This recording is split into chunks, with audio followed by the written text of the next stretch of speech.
No, that's going to be stuck in You my can't head. say it with your chest. Every time you say it with your chest, you cough. Yeah, that's what's happening.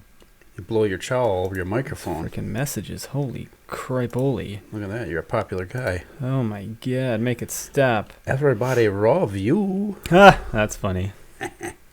I guess I'll get like a window or two open here. Hey, we're live on the Word Hunt podcast. This is Eric. And Greg. We got Greg. We got Eric. We got Greg. Greg is the co-host. Yeah. Say it with your chest. Say it with your chest.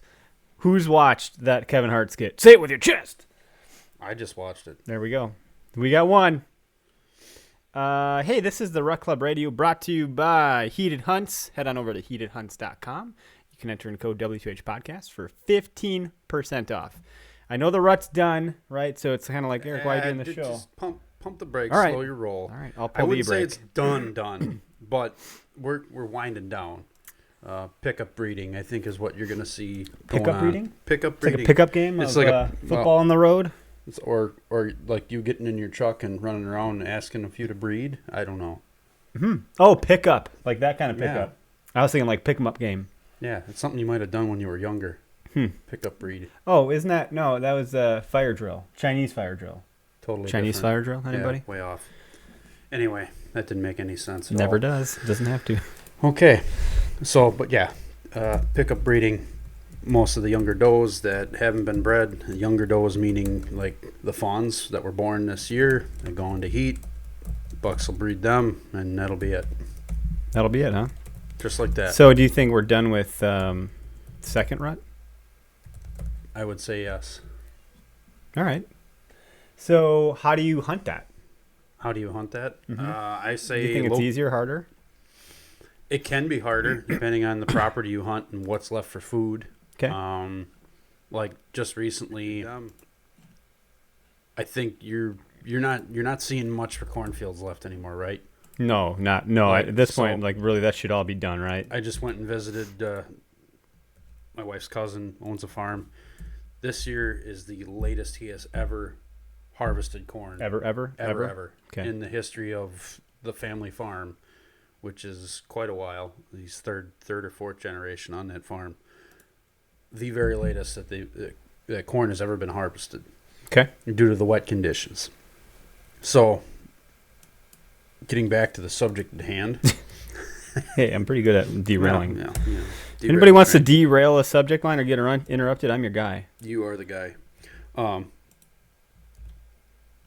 See? The food now kind of limited. If you can find does are always going to find. They do a good job as a group finding food. Okay. If you can locate does, then you have a good chance of at least having an encounter with a buck. So That's my opinion. food is Maybe king I'm right wrong. now. Let's be honest, food is always king in a whitetail's world. Unless it's full rut and they're looking Well, for that, but even still, doe and estrus. where are the does and estrus going to be? Bedding or food? Okay. I see what you did there. Hey, We've come full circle. not So, really. hey, we got a number on the bottom of the screen, 262-757-4122. Memorize it, program it in your phone, add us in as whatever you want to call us. And this is our last Ruck Club Radio of 2019. We're not going to do this segment of the show again until September 1st of 2020, or whatever Tuesday that ends up being for the first week of September. We'd love to hear from everybody, how your season went, how you wrapped up, if you're still out there, if you're still trying to, get on that buck. Trying to put some meat in your freezer with some doe hunts. If you're doing any sort of, what's that called? Musket powder? No, that's the seasoning. No. What am I thinking of? Black powder? Black powder? That's already done. What's that? That's done. Muzzleloader. Muzzleloader. Black powder, muzzleloader, white powder, whatever you want to use in it. Okay. But muzzleloader. No, that ended. So that's done. Yeah. Here at least. I don't know about other states. However, we just came off of a 4-day doe hunt. Doe only. Holds barred. So if you were going in the woods, you had to wear blaze orange. With a bow, with a gun, whatever. You had to wear blaze orange. Okay. We're back to we can hunt bucks and does with a bow until next Tuesday. Next Tuesday, it starts that 9-day holiday hunt. Mm-hmm. So another no holds bar, kill Bambi and Bambi's mom. That's what we're up against now.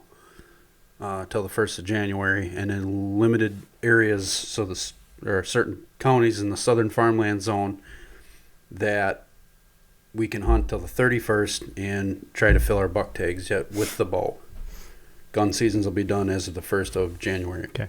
1st of January is the last day. And we're going to do, so Greg and I and a few others are going to do a hunt in late January in the southern farmland zone. Yep.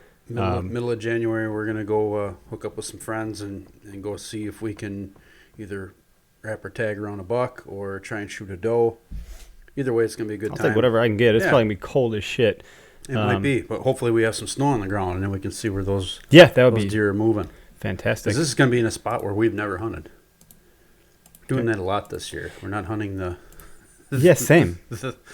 We're not hunting our normal areas. We're spreading all out over the place. So we might be shooting ourselves in the foot there. Yeah, whatever.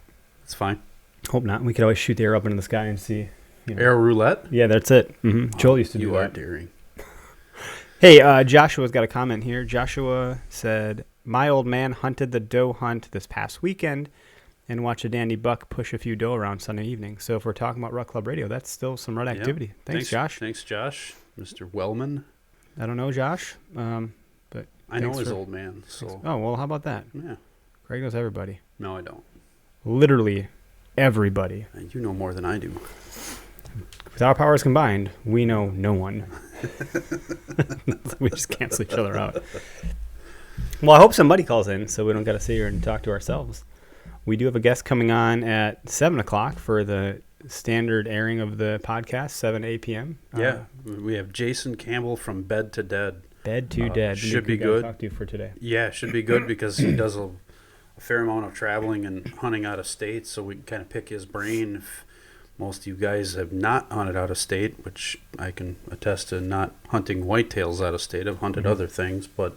Such as? Waterfowl. Okay. Snow geese in particular. Sounds pretty. It is. It's fun. Conservation order hunt in spring. Okay. So right before you think about turkey hunting, you go out in March or April, depending on what state, and you follow the snow goose migration. So I've hunted southern Illinois and I've hunted South Dakota. Okay. Yeah.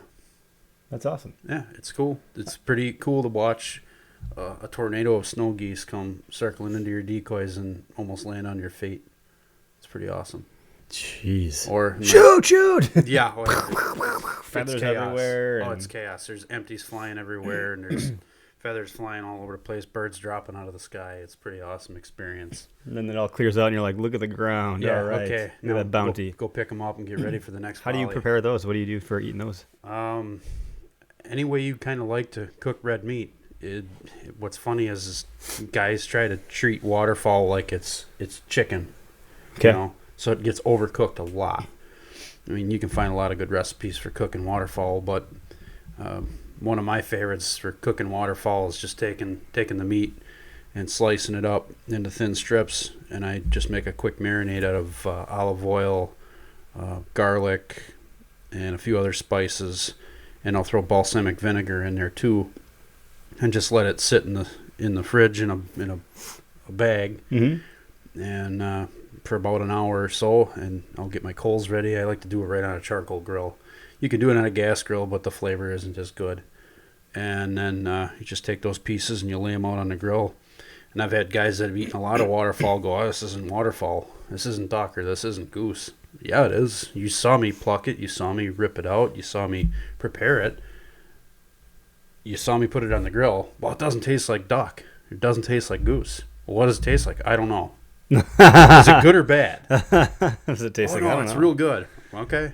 I've been watching a lot of Meat Eater lately. Oh man. Well, I shouldn't say a lot. Like a lot for me is like I get 10 minutes. You get a few minutes to watch. Yeah, so you that's pick just been up the a few go-to. Pieces of it, and We did well. There was a bit of a binge. So I had some friends in town over the weekend. They both have kids like the same exact age as our kids, and so Holly and our friend, they were doing their thing, and me and the husband were doing our thing. And our thing was we were just Steve Renella on autopilot.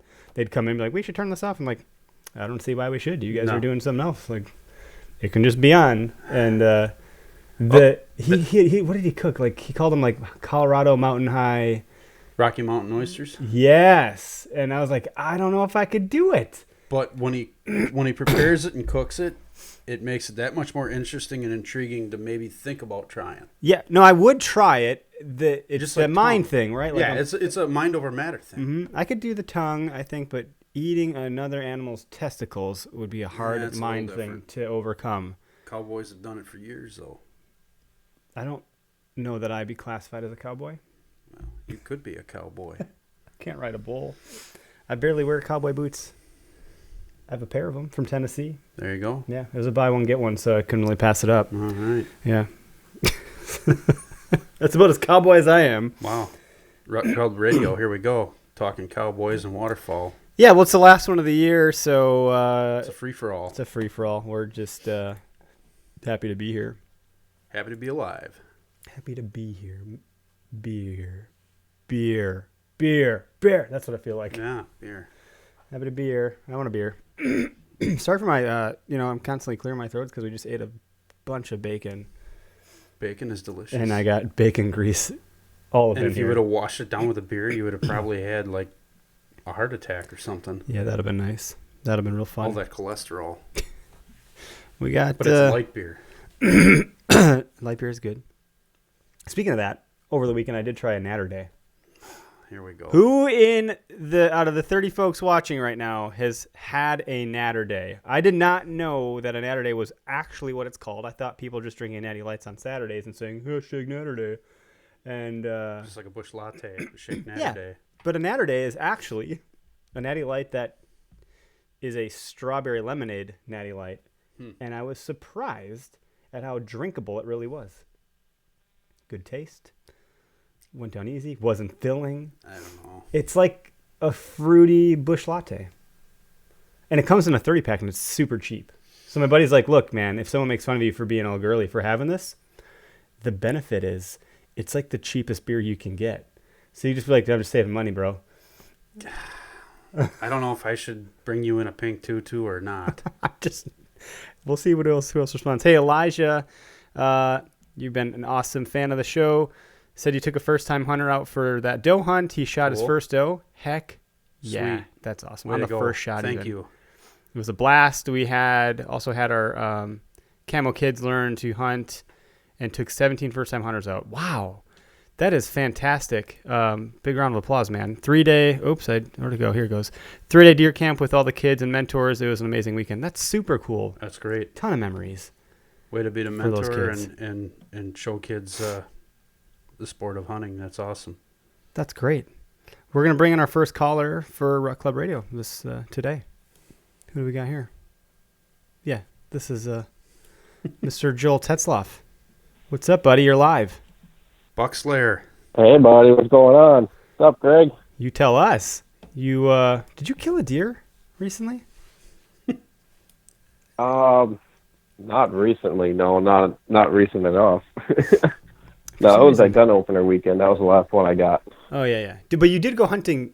When did you call me to go hunting? Was that Sunday? It was gonna be Sunday. Yeah, I was gonna go out, but then there was a change of plans. I ended up making a gingerbread house with my daughters, so I didn't really get out to the woods. So was that 4 or 3 slices of bread with ginger put inside? It was one of those kits from Aldi.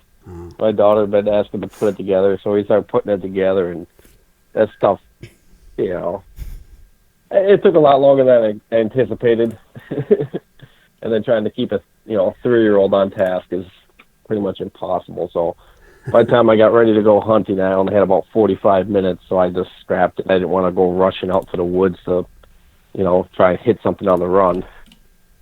That makes sense. But I did notice that I cannot believe how smart these deer are, because I've been patterning the deer, more the hunters than I have been the deer. But I've noticed as soon as the hunter stopped, like the day after gun opener or the gun season, I noticed I counted 42 deer out in the field. And 2 days before that, I'd be lucky if I saw 3. Wow. The day after the gun season ended, I counted 42 deer out in the fields. Wow. Yeah, I think I saw. Was that the one field in Delafield? Yeah. The one field in Delafield. That one field. off of 94. Those Oh, I know are which from one the you're area. talking about. The Yeah. one Yeah, next to there the was something house. like 60 freaking deer out there. I'm it like, gets whoa. loaded. They all come out of the burbs now. Well, and they had just picked that cornfield Yeah. too. Yeah, that's what it was. So you don't know how many of those were actually probably living in that cornfield to begin with. That's a good point. Yeah. But no, I mean, to your point, the human stench has gotten out of the woods for a day, and they kind of start to relax and get back on a routine again. So it's I'm definitely good to see. thinking next year, right after gun season, I'm gonna go sit out there with a bow. Yeah, But I could not believe how fast usually I figured it would take a day or two for them to kind of get back in their routine, but no, it was like 12 hours and they're right back out there. Fascinating. That quick. We should probably stay and hunt that Monday. Yeah. Wait till everyone clears out and then Yeah. just have at the whole freaking place. Not a bad thought. Yeah, that's not a bad idea. Also talked about getting up there early too Yeah. with the bow. I was actually, yeah, that's exactly what I was getting at. Mm-hmm. Well, that's cool, man. What else is going on? You gonna do any more hunting or what? Yeah, they got that holiday hunt coming up, and I didn't get out to this last antlerless hunt, so I want to get out for that holiday hunt. See what I can find out there. We'll see. I can't. I'm limited on my hunting now Yeah, we've because I had a nice set of waders, and I put them in the back of my truck, and I hauled a couple of cases of oil. And the oil spilled and got all over my waders. So you waterproofed your And they're your insulated waders waders. The insulated inside part all over it. now. Oh crap! So about a half a gallon of oil on them. So My. I was, Christmas is right around the corner. I don't know how I'm going to get into the woods without smelling like a freaking diesel farm. That might be a bad thing. If you go out to a cornfield, they might be like, it's just the farmer, the tractor. They're probably used to that. Yeah. Yeah, maybe I'll just have to roll in some cow crap and all this thing on the tractor roll through. Like, this is totally normal. Rock on. Yeah, hey, you know what? Back in the day, I used to do that. When I was hunting around the farms and stuff, I would literally walk out, and I would walk along the edge of the pastures, and I would sneak in, and I would step in a bunch of cow pies on the way, and then I would go and walk to my stand. And believe it or not, it did cover my scent, and the deer always, never even paid attention to me. Yeah. The only downside with that is if you're taking a ladder stand when you go up, it's fine, but when you come back down, you're putting your hands right where your freaking cow crap was. Lesson learned. Yeah. That's kind of funny. I Always wouldn't grab think the of side of the ladder stand on the way down. That sounds like an okayest hunter move. that. Totally. Why do you smell like cow crap? Don't worry about it. It's just cover scent. It's fine. Don't worry about it. I never did that. I read about that on the internet, I heard that on a podcast once. Yeah. That's great, Joel. Well, hey, we got one more caller behind you for the moment. We'll get to them. Okay. You're entered to win a heated hunt, buddy. And we'll be back on at 7 o'clock. That's cool. Awesome. Well, I'll keep listening. All right, Joel. So- Thank Sounds you. good. You guys take care, and if you guys get out, good luck and be safe. Thanks, bud. We'll talk to you. All right. Take care. Bye, bud.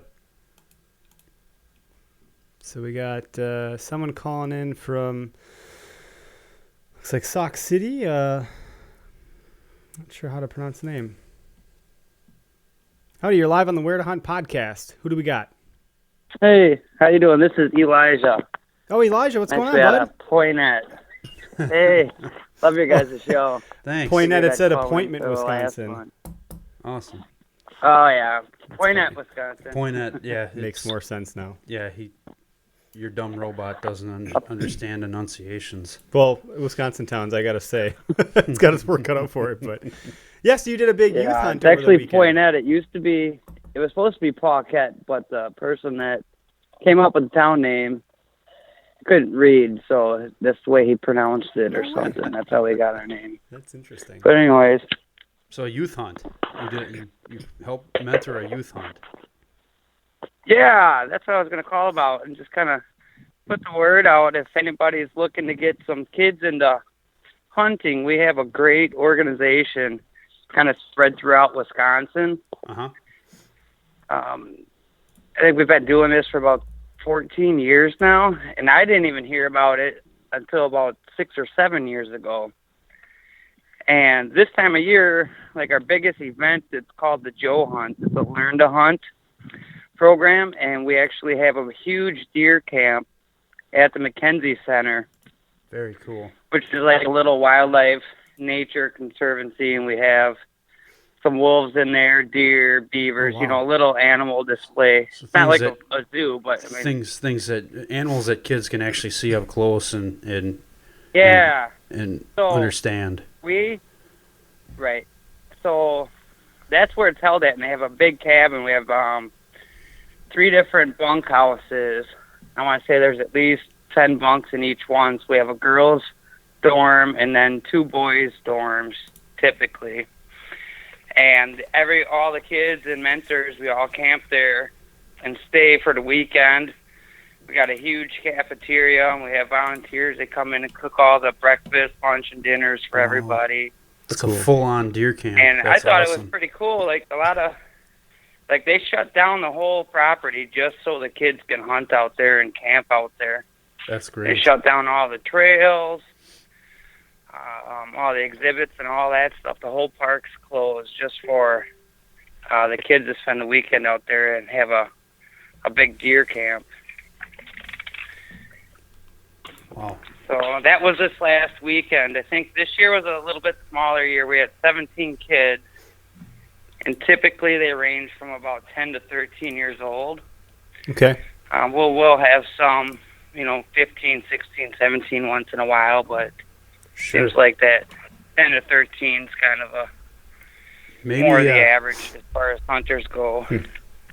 I think maybe we have him on the show here and talk a little more in depth about this to kind of get the word out.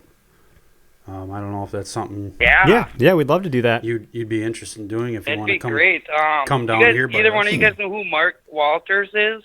Doesn't ring a bell for me. No. The He- name doesn't.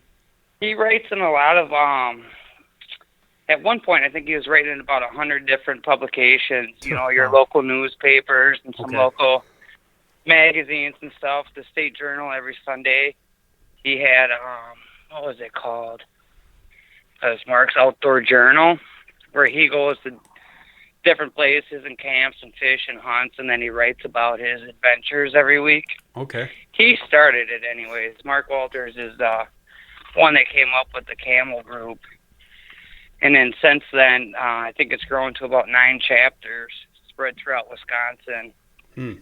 And Wow. each local chapter has more of a local presence, where we're pairing up mentors with kids for more of a one-on-one kind of experience, whatever the kid wants to do, whether it's hiking, fishing, hunting, whatever.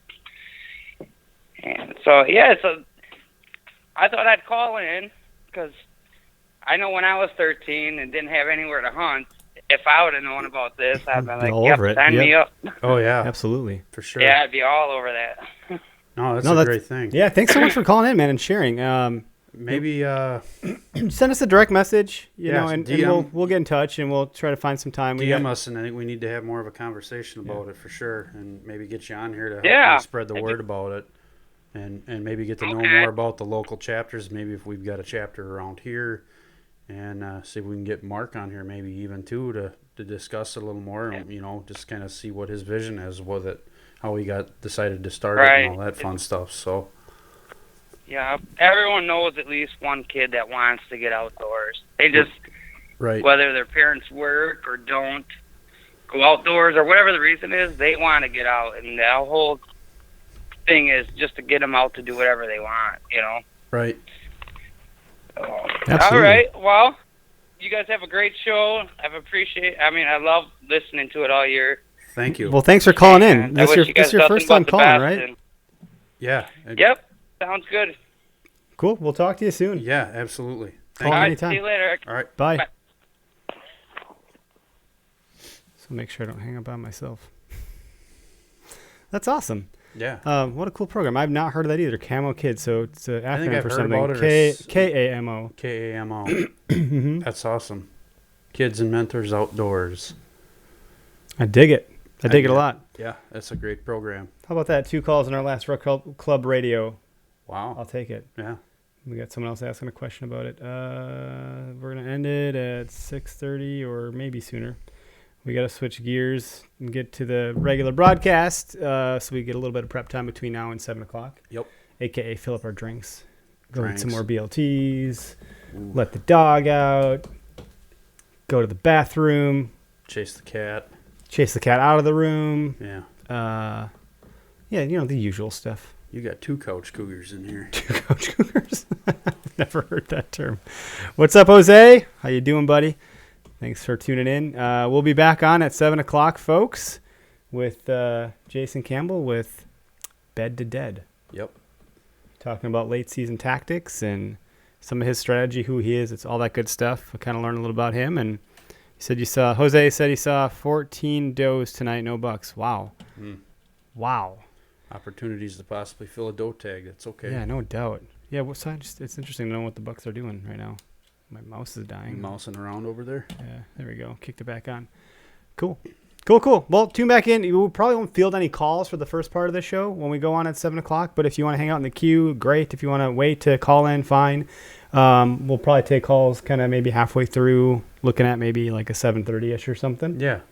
Yeah. We'll let Jason get some get some talking under his belt, and maybe you guys will hear some things that you got questions about, and hopefully he can answer them for you. Yeah, Colin, it's your show, folks. That's how so we like to say here. Yep. Your show. Absolutely. Not Your ours. show. Your show. And that's it. All right, we're going to kick it off for now, or kick it down. Kick it down. Kick Kick it it out. Kick it while it's down. Don't put it out with your boot, Why not? because it's poop. That's fine. All right, see you guys.